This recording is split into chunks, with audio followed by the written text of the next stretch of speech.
a refusé de signer les accords alors que 59 des 60 points de la plateforme revendicative ont trouvé satisfaction. Cette position, selon les syndicats signataires, ne répond pas à une logique syndicale. Ibra Diouf Nyokhobaye s'en est étonné. Nous nous sommes dit, si nous devons évaluer les accords et voir s'il faut signer ou ne pas signer, c'est par rapport au niveau de satisfaction. Et nous avons dit, en toute responsabilité, quand on dépose sur la table du gouvernement 66 points, le gouvernement accepte 59,5, je dis syndicalement, 0,6. Très bien. Nous avons dit donc que dans ces conditions-là, véritablement, si nous sommes guidés par une logique syndicale, défendre l'école, défendre les enseignants, en tenant compte des élèves, nous ne pouvons pas ne pas signer. Si maintenant on est guidé par autre chose, ça c'est un autre problème. Mais syndicalement, nous ne pouvions pas ne pas signer ces accords-là. Parce que quand même, nous avons signé des accords avec des taux de satisfaction de moins de 60%. Depuis 1978, avec certains camarades, comme Mamadou Diouf, comme Castro, nous sommes sur le terrain ensemble. Puisqu'il s'agissait d'entendre toutes les parties, ce fut donc le tour de Mamadou Diop Castro et de Mbaye Falley, partisans du boycott des examens, de s'expliquer. La situation est difficile pour nous tous. Elle n'est souhaitée par personne. Mais c'est autour de la table de négociation que les choses n'ont pas pu aller dans le sens voulu.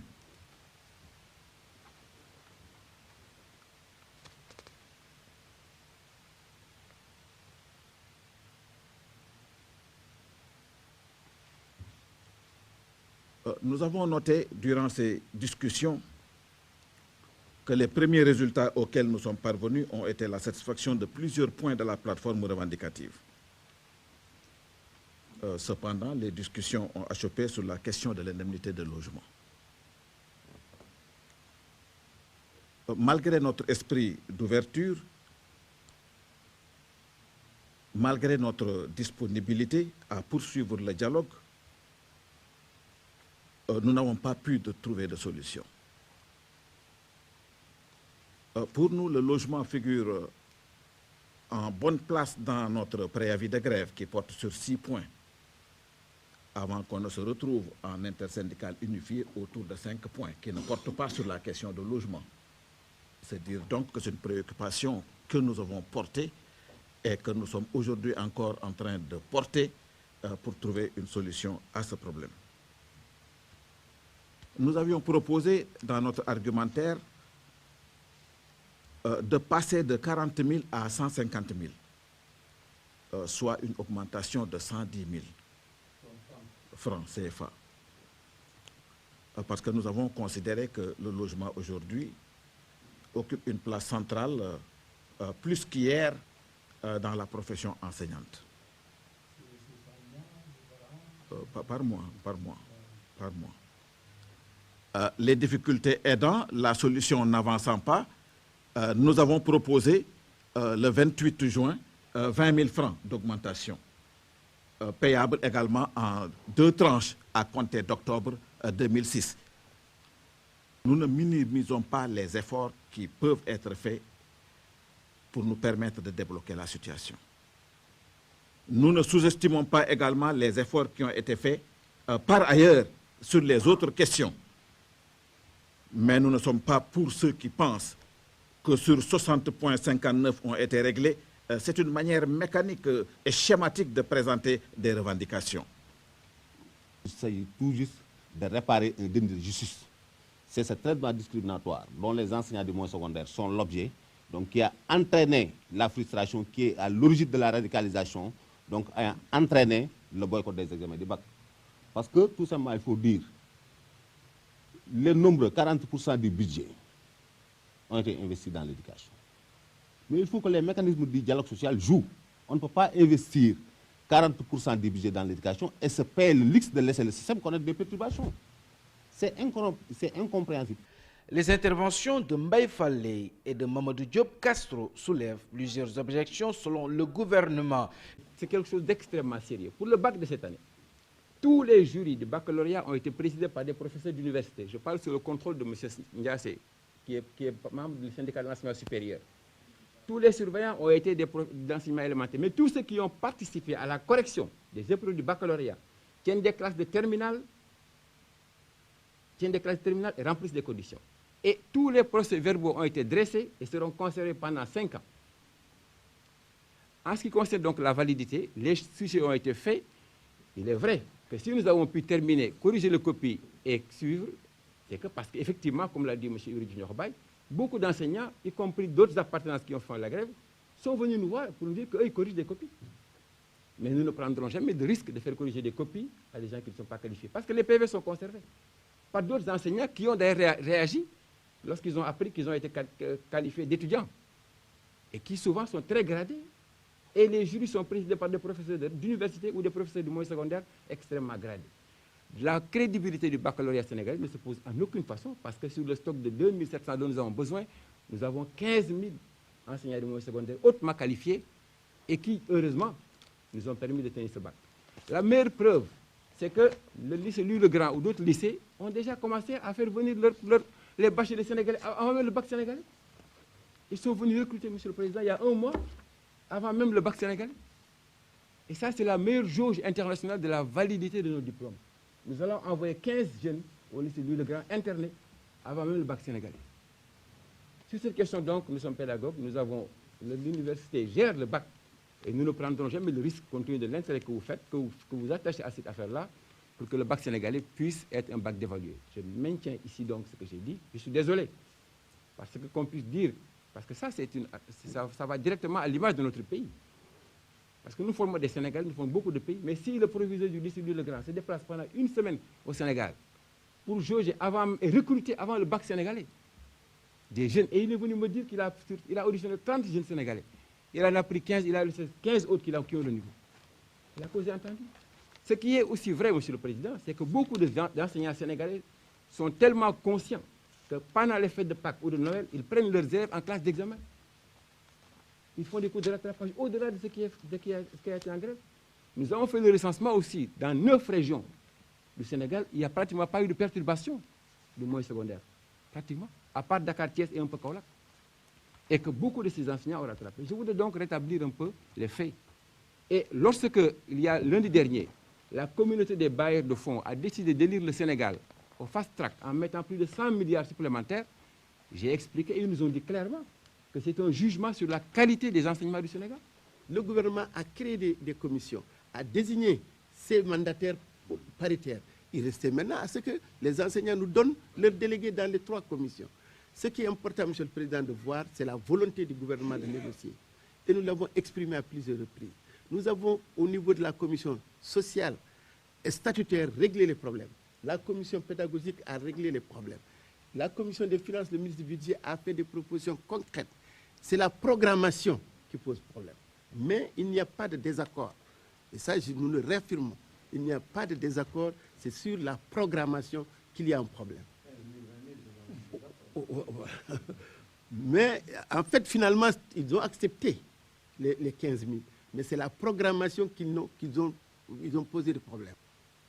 Je leur ai expliqué que puisque le gouvernement avait des engagements, nous allons vous suivre. La seule chose que le gouvernement vous demande, c'est de prendre les 10 milliards, d'enlever les engagements que l'État avait avec vous et que l'État avait avec les autres secteurs. Le reste, vous pouvez nous proposer n'importe quelle répartition, le gouvernement vous suivra sans changer d'un iota ce que vous avez fait. J'ai les témoins ici. Ils ont refusé. Ils m'ont dit, et il est là, c'est l'affaire du gouvernement. Le gouvernement n'a qu'à s'occuper de répartition. Nous avons notre demande. J'ai dit, mais comment voulez-vous que le gouvernement, qui a 10 milliards, vous demande de procéder à la répartition comme vous le voulez? La seule chose que le gouvernement vous demande, c'est de prendre les engagements qui sont déjà consignés, de les enlever. Le reste, vous nous proposez une répartition, vous ne voulez pas. Donc nous nous sommes quittés sur cette base. Et le point le plus important, c'est juin 2006, dans le document que je vous ai donné. Juin 2006, rattrapage du gap de 16 points de la valeur du point indiciaire. Donc 4% en octobre 2006, 12% sur 5 ans. Quel était le coût de cela?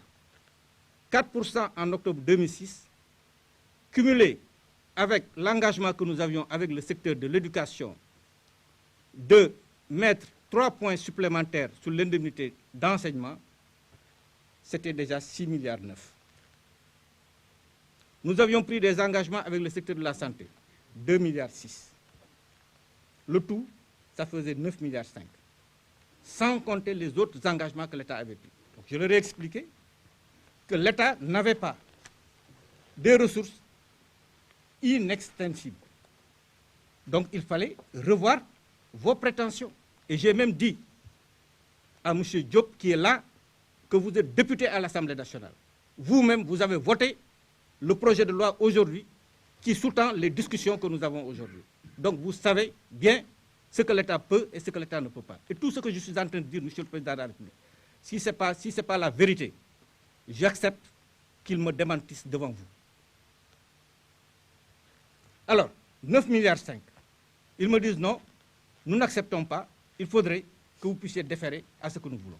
J'ai dit, pour trouver un accord, Monsieur le Président de la République, acceptez que sur le point indiciaire où nous avons mis 4%, d'enlever 1 point sur le point indiciaire, ça nous permettrait peut-être d'avancer. Ils m'ont dit, le point indiciaire, vous allez rester au 4%. Donc, deuxième point de difficulté. Premier point de difficulté, je l'ai rappelé tout à l'heure, Monsieur le Président, je leur ai proposé que les 10 milliards qu'ils nous proposent une répartition, ils ont refusé.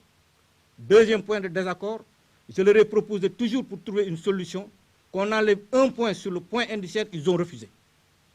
Donc, je me suis mis dans une position où j'ai en face de moi des gens qui ne voulaient pas trouver un accord. Et dans une discussion, il est là, il ne me démentira pas. J'ai même dit dans cette discussion que je ne suis pas un ministre où les gens reçoivent des consignes politiques et venir déstabiliser ma réunion. Je l'ai dit, si ce n'est pas vrai, Monsieur le Président de la République, les gens sont là, ils peuvent me démentir. Je l'ai dit et je l'assume.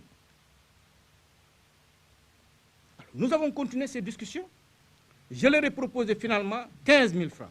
Mais en disant, puisque nous avons pris des engagements d'augmenter le point indiciaire de 4%, 12%, l'indemnité d'enseignement de 3%, nous avons pris des engagements avec le secteur de la santé.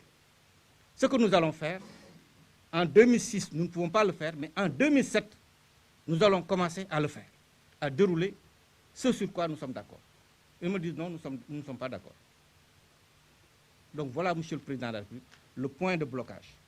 Je tiens à dire que mon amertume est d'autant plus grande que depuis 2003, vous nous avez demandé de donner tout ce que l'État pouvait faire au secteur du travail.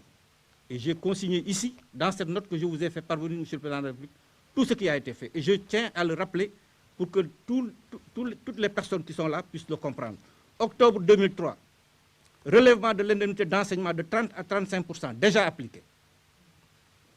Juin 2004, relèvement de l'indemnité de logement de 35 000 à 40 000. Janvier 2004, je dis bien, janvier 2004, déjà, l'indemnité de logement. Relèvement de l'indemnité de logement de 35 000 à 40 000, déjà appliqué. Octobre 2004, relèvement de la valeur du point indiciaire, 13%, déjà appliqué. Juin 2006, rattrapage du gap de 16 points, proposition du gouvernement, 4% en octobre 2006, 12% sur 5 ans. Il l'avait accepté, c'est dans la plateforme. Juin 2006, indemnité de logement, et c'est ça qui constitue notre point de discorde. Juin 2006, mise à disposition de 5200 parcelles, même si ce n'est pas encore fait, c'est un engagement pris par le gouvernement. Et le ministre de l'Urbanisme avait, lors de la dernière réunion, dit remise des lettres d'attribution au plus tard en septembre 2006.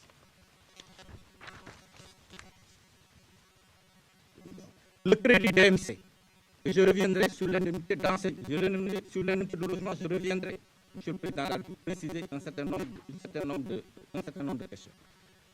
Sur le prêt DMC, 2238 enseignants ont bénéficié du prêt DMC, soit 45% de l'effectif qui a bénéficié. 2001, 185. soit 52% des effectifs qui ont demandé. 2002, 188, soit 48% des effectifs qui ont demandé. 2003, 380, soit 50% des effectifs qui ont demandé. 2004, 450, soit 54% des effectifs qui ont demandé. 2005, 1071, soit 65% des effectifs. Au 31 mars 2006, 344, soit 56% des effectifs qui ont demandé. Pour les enseignants des corps émergents, octobre 2004, nous avons augmenté les salaires de 5 000. Octobre 2005, augmentation de 10 000. Juin 2006, nous sommes d'accord sur 15 000. Avec octobre 2006, 5 000. Janvier 2006, 5 000 encore. Et octobre 2007, 5 000. Juin 2006, accès des contractuels au crédit DMC. Nous avons prévu de donner 300 millions en 2007, en janvier 2007. Et tous les ans, à partir de janvier 2008, de mettre 150 millions. Voilà, Monsieur le Président de la République, ce que nous avons fait. Et je tiens à préciser sur l'indemnité de logement, tel qu'on le présente, il faut le nuancer. Et je pèse bien mes mots. Sur l'indemnité de logement, indépendamment de l'indemnité, on avait dit pour régler le problème du logement, l'État allait donner des parcelles viabilisées. Chaque parcelle viabilisée coûte 2 900 000. Et les personnes qui disposent de ces parcelles viabilisées ne payent pas un seul franc. Or, tous les autres Sénégalais qui bénéficient de ces parcelles payent 2 900 000. Le crédit DMC, nous l'avons également mis en place et lors de nos négociations en 2003, nous avions pris l'engagement d'augmenter l'indemnité le crédit DMC pour le porter à 3 milliards. Ce que nous avons fait. Au regard des innombrables efforts déployés par le gouvernement pour satisfaire le corps enseignant du Sénégal, le Premier ministre Macky Sall en est arrivé à la conclusion que le mouvement n'est plus syndical, mais politique. On ne peut pas accepter la critique qui consiste à dire que le gouvernement n'a pas fait l'objet d'ouverture, ou en tout cas n'a pas montré assez de volonté dans le cadre des discussions. Il s'y ajoute que même au moment de la crise avec l'organisation du baccalauréat, des contacts informels ont permis d'avoir plusieurs rencontres. Dans ce cadre, moi-même, j'ai eu une rencontre fortuite avec les représentants du QSEMS. Et dès le lendemain, j'ai saisi le ministre de l'Éducation nationale et le ministre du Budget et de la fonction publique pour leur demander d'apprécier, puisque je n'avais que leur version, et lorsqu'ils m'ont exposé la version qu'ils venaient de faire, j'avais retenu le principe de convoquer le QSEMS avec les différents ministres pour malgré tout examiner. Mais nous avions une menace de blocage du baccalauréat à laquelle il fallait faire face et cela a été fait. C'est véritablement une volonté de blocage du système. Alors que tout ce qui a été fait, tout ce qui a été dit par le ministre du Budget a effectivement fait l'objet d'engagements respectés par le gouvernement. Maintenant, il y a des points sur lesquels, et c'est un seul point sur lequel nous avons achevé, mais je pense que le gouvernement a montré toute la disponibilité pour pouvoir donner satisfaction aux syndicats. Il faut quand même qu'ils comprennent aussi que pour le reste, nous sommes tenus de prendre toutes nos responsabilités pour assurer l'organisation des examens et pour faire en sorte que les enfants ne souffrent pas puisque simplement des notes ont été retenues par des enseignants. Mais pour tout le reste, nous restons encore une fois disponibles pour étudier toute possibilité avec l'ensemble des centrales. Alors, moi j'étais enseignant avant vous, j'étais instituteur avec 85 gosses du cours préparatoire. Je n'ai jamais fait la grève, je ne la ferai jamais. Jamais. J'étais dans le supérieur, je n'ai jamais fait la grève. Et ça, c'est une philosophie personnelle. Parce qu'il y a deux corps, l'enseignement et la santé, j'estime que personne ne doit faire la grève. C'est ma philosophie. Ce n'est pas la Constitution qui le dit. Mais c'est ma philosophie.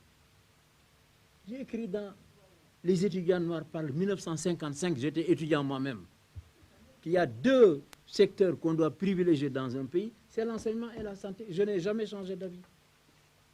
Alors, donc, tout ce que je fais dans le domaine de l'enseignement, bon, que vous avez l'air d'ignorer, ce serait quand même bon de temps en temps, que vous disiez ce qu'on fait pour l'enseignement. Parce qu'on ne peut pas, l'enseignement, on ne peut pas séparer la fonction d'enseignant du système éducatif. L'enseignant, même s'il n'est pas à l'école, dans la classe, il demeure un enseignant. Il est attaché au système éducatif. Il est attaché aux enfants. Tout le temps, il est enseignant. Moi, quand j'étais élève, je suivais mon maître parfois chez lui pour apprendre des choses. Donc, les revendications que vous faites sont liées intrinsèquement au système éducatif. Moi, je pense que votre première revendication, ce serait d'avoir un système éducatif fiable, un système éducatif d'une valeur exemplaire, qu'on cite partout, en disant, voilà, nous enseignants, voilà ce que nous faisons au Sénégal, et qu'aucun pays ne fait, aucun pays ne fait ce que nous faisons ici pour l'enseignement. Mais on n'entend pas parler de ça. Comme s'il y avait d'un côté le système éducatif et de l'autre des syndicalistes qui font des revendications. Je ne crois pas que ce soit une bonne approche. Je ne crois pas que... Moi, je ne dis pas que... Moi, je ne fais qu'une allocation de ressources financières. Mais les ressources humaines, c'est vous. Et c'est tout cet ensemble-là qui donne sa valeur au système éducatif sénégalais. Maintenant, le doyen Wade l'a dit, mais un budget, c'est quand même un document confectionné, voté par l'Assemblée nationale. Certes, on peut amener des aménagements, mais on ne peut pas le bouleverser. On n'a pas le droit de le faire. C'est une loi. Et toutes les gymnastiques que je lui impose au ministre du Budget, il y a des limites. Il y a des limites à tout ça. C'est vrai que je lui avais dit, parce que c'est ma conception, il y a deux secteurs. L'enseignement, en particulier. Moi, j'ai fait un pari. J'ai fait un pari. En consacrant 40% du budget, et maintenant d'ailleurs, avec toutes vos augmentations-là, nous allons certainement aller au-delà, à l'éducation, alors que l'Afrique, j'ai été à un sommet des chefs d'État où le représentant de l'Algérie proposait une résolution pour qu'on demande à tous les chefs d'État d'atteindre les 20% du budget pour l'an 2015. Oui. Alors je leur ai dit, mais vous êtes en retard. Nous, aujourd'hui, on est à 40%.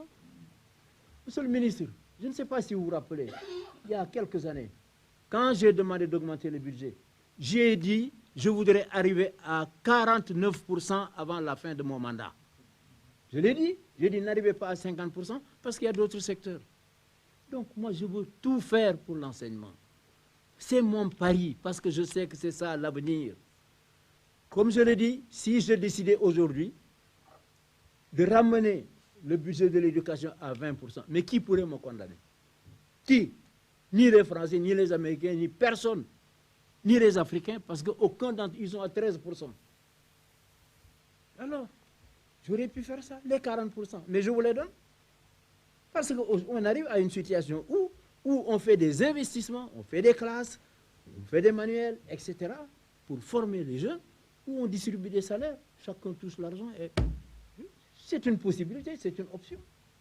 À la limite, si tous les syndicats me disaient ça, je ne dis pas que je le ferai, mais au moins, je reconsidérerai ma politique de l'éducation. Si tous vous me dites, Monsieur le Président, c'est trop, 40%, ramenez le budget à 35% ou à 30%, le reste, donnez-nous en salaire, mais prenez votre responsabilité de le dire aux Sénégalais. Je le ferai, mais la mort dans l'âme. Avec certains syndicats, heureusement, je me félicite des syndicats qui, après avoir reconsidéré la situation, ont accepté de corriger les épreuves, n'est-ce pas, et de faire en sorte que le bac se passe dans des conditions normales. J'ai suivi avec le ministre de l'Éducation, n'est-ce pas, tous les problèmes des corrections. Je trouve que ce bac, il a sa valeur comme n'importe quel autre bac, parce que corrigé et supervisé par des professeurs d'université. Il n'y a pas de problème. Et vous n'avez pas intérêt à dévaloriser un diplôme donné par le Sénégal. On n'a pas intérêt. Je crois qu'à partir du moment où on a donné ces garanties, il faut au moins qu'on ne sorte pas d'ici en dévalorisant le baccalauréat. Ce n'est pas parce que vous n'avez pas vous n'avez pas participé aux épreuves.